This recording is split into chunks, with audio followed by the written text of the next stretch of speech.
Welcome back to the channel, where we break down the world's best financial books and investment strategies to help you build long-term wealth and confidence with money.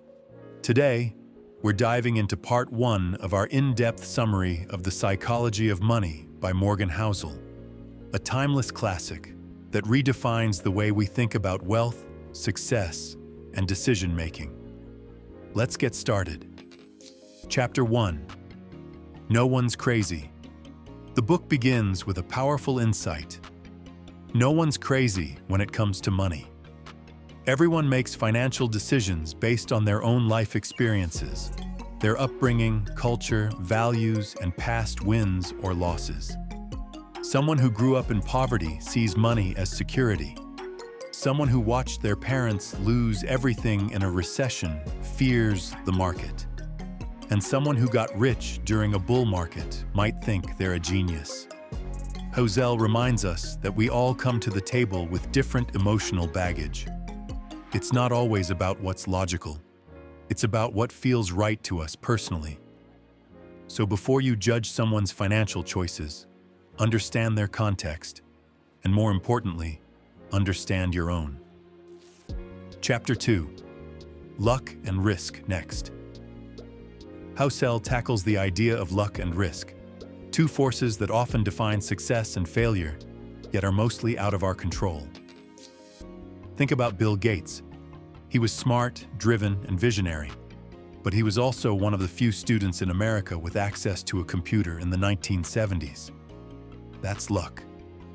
On the flip side, there are countless hard-working entrepreneurs who failed, not because of lack of skill, but because of bad timing or unforeseen risks. Key takeaway?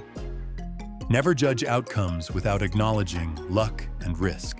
And when it comes to your own life, aim for humility in success and grace in failure. Chapter 3. Never enough. Now let's talk about one of the most dangerous emotional traps in finance. The feeling of never enough. Morgan shares the story of Rajat Gupta, a successful billionaire who ended up in prison for insider trading. Why? Because he wanted more. More money. More status. More success. But here's the truth. If you risk what you have and need for something you don't need, it's not ambition, it's foolishness. Knowing when to stop is one of the most powerful financial skills. As Housel puts it, enough is not too little. Enough is realizing that the hardest financial skill is getting the goalpost to stop moving. Chapter 4. Confounding compounding. This is where Housel hits us with one of the most misunderstood forces in finance: compounding. Most people know compounding is powerful, but few truly grasp how powerful it is over time. Did you know that Warren Buffett made over 90% of his wealth after age 65? The secret to his success isn't just investing skill, it's patience and time. The takeaway? Your greatest investing advantage isn't IQ, it's time. Start early, be consistent, let compounding do the heavy lifting. Chapter 5. Getting wealthy versus staying wealthy. This one's big. Making money and keeping money are two very different skills. Getting wealthy often requires risk, optimism, and aggression. But staying wealthy?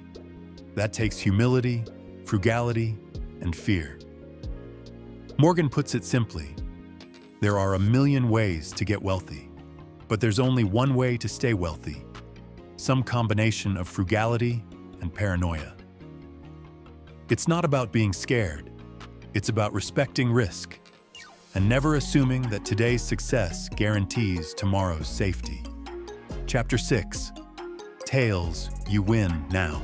Let's talk about tail events. In investing, a few big wins often account for the majority of returns. The same is true in life and business. One great decision, one smart investment, one breakthrough moment. These tail events change everything. For example, Amazon failed at dozens of projects, but AWS, a tail event. Google has shut down countless services.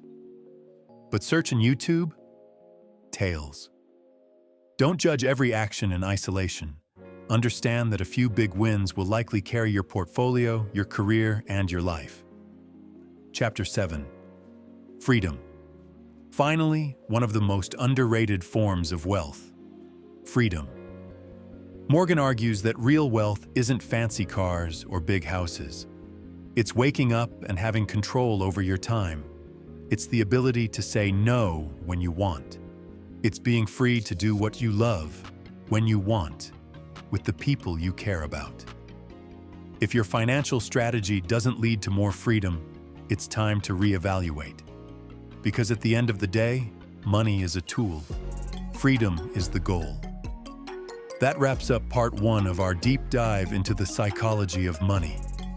If you found value in this video, don't forget to hit that like button, subscribe to the channel, and turn on notifications so you don't miss part 2, where we'll explore more powerful lessons on ego, market behavior, and why doing nothing can be the best investment decision.